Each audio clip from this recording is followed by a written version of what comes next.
Like expected, I think. Eventful game with many goals. I think everybody expected that before the game.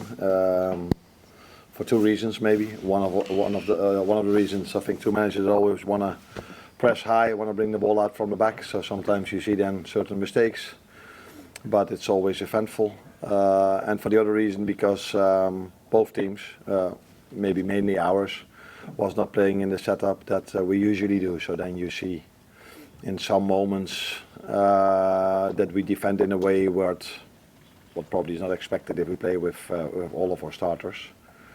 But still, in the end, we were able to definitely make a game out of it. With all, especially in the end, with all these youngsters on the pitch. So eventful would be my word to use. The first time that Federico Chiesa's completed 90 minutes, did that feel like a big step forward for him tonight? He seems to be getting a lot sharper.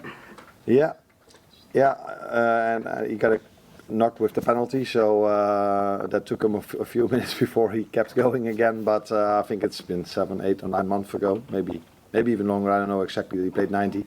It's the same for Jadon Dance. It was the same for James McConnell. So we had quite a lot of players that were not used to playing so many minutes in the last 6 or 7 months. So it's especially for them also important that they make these 90 minutes. And were able to keep competing during 90 minutes. Okay, Jadon couldn't manage to play the whole game. But Federico in the end was still sprinting, trying to do his work, so positive, yeah.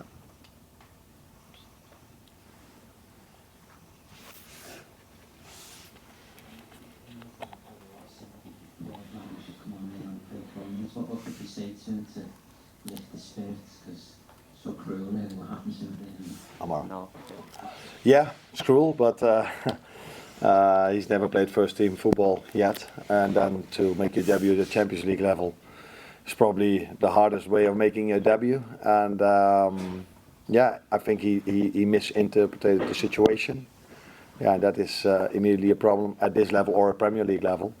So it's a big moment for him to learn from. And it is cruel indeed. You think in a moment like this, 10 minutes before the end, I'm going to make my debut not in the Premier League, in the Champions League.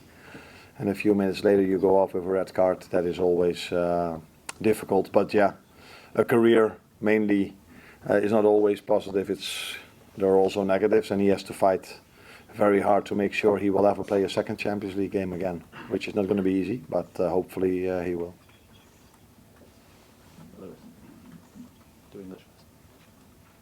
Hi, Arne. Do you think there's a chance that any of the young players that played tonight might be allowed to go out on loan before the transfer deadline?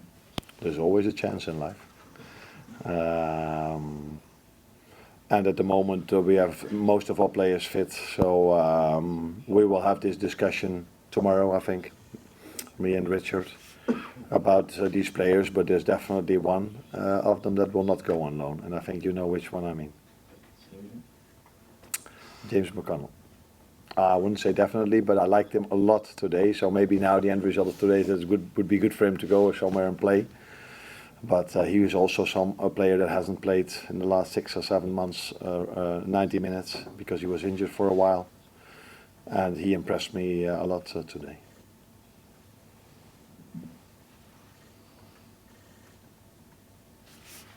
Arne, wat voor smaak hou je aan deze wedstrijd over?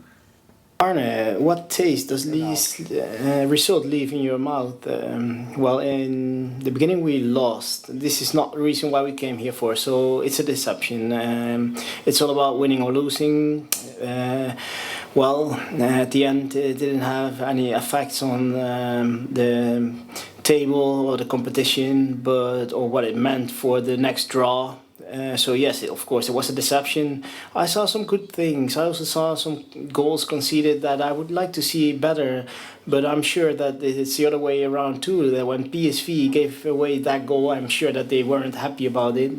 But this is football. This is normal. It's good to see that some guys who didn't make 90 minutes in a long time were back today, and they left a great impression. Some of the guys who make some minutes in the season also left a great impression. So yeah, well, okay, let's say only that. Okay.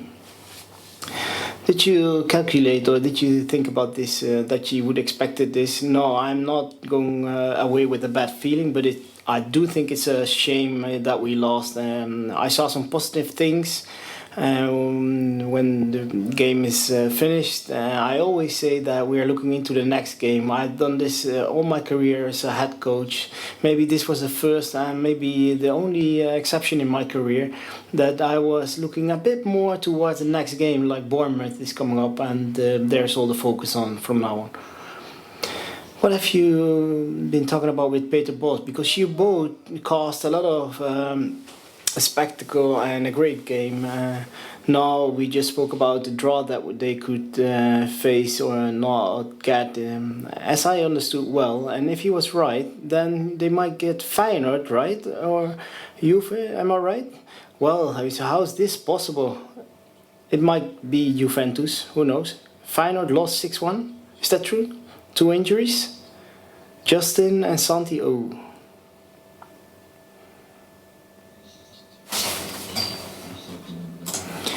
Je bent eerst in de groep geworden, dus je bent blij dat je... Yeah, no, definitely. I don't know if it's a big achievement, but it's a good achievement to end up top of this league.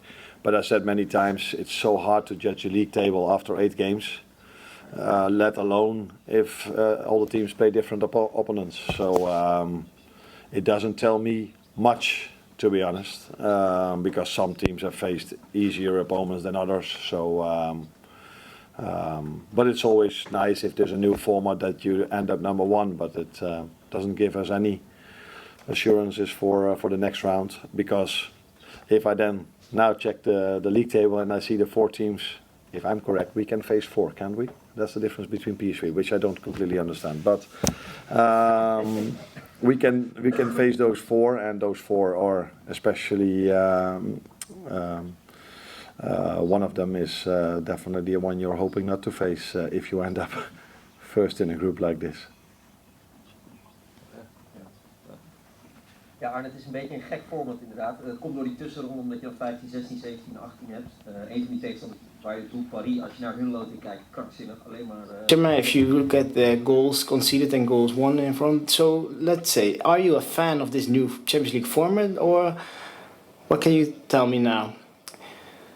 It depends on what club you work. As on this logo in front of me, you would have said Feyenoord. It's were the trainer of Feyenoord. I think they ended up 19. Well, normally you would play in Europa League because the first 16 will continue in the tournament. Now you continue in Champions League.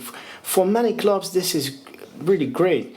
For us, it means 2 more games, and I mean Liverpool now. So normally you would end up in the first 2 ranking. So it depends on who you are asking. I don't think it's extremely fun, but we'll see at the end of the tournament if we have won it. Maybe I talk about the tournament in a different way then, but we have to wait for it. Will this be a night that you don't remember for that long? I guess. No, there have been matches against PSV that I will recall for a longer time than this one. Eventjes over James McConnell. Je hebt gezegd dat hij...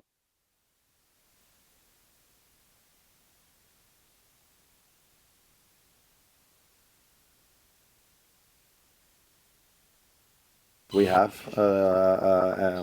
that were not even here, but he's always a very competitive player.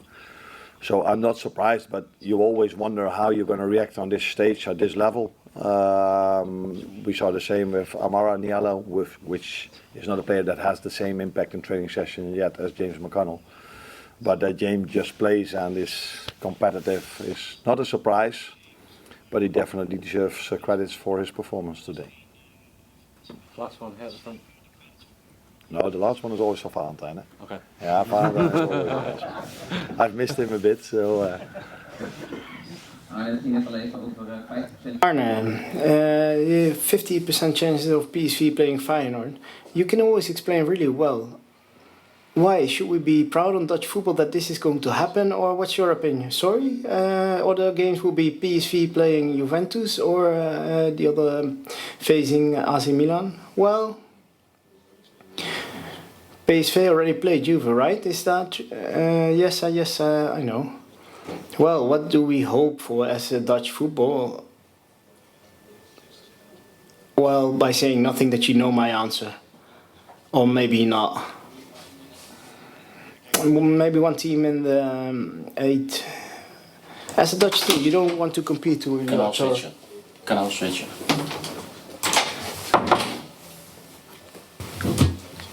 For playing for the Dutch team, I think it's a cheap way to score. But when I was playing in UEFA Cup, I visited these games. Feyenoord playing PSV. It was big games and spectacular results. I think it was 3-2. Also ended up in penalties. So do you still recall the penalties of Van Hooijdonk? But in general, you always prefer to play Juve or Milan. So let's say that we are hoping for that. This is a Telegraph, Dutch Telegraph. This is. Do you accept this? You're not getting the last question. Saibaru, by the talking about making a transfer to Premier League. How do you see their potential and their possibilities to end up in playing in Premier League? I don't know if it's too nice to talk about two specific players, but what you can say is that the Dutch competition has shown that players can be successful in Premier League too. The biggest example is Cody Gakpo playing today for us. And I think that the first goal that Bakayoko scored, it was a great goal. And I can imagine that PSV as a team, there have some players that are in the aim of all the bigger teams. So I think they even reached the last 16, last tournament. Who did they beat? I don't remember. Now one phase earlier, they continued in the tournament though, but that's a beautiful team to play for. So they decide when they are ready to make this step, and we cannot say that some players are not going to play in a higher level, because I am sure that they will.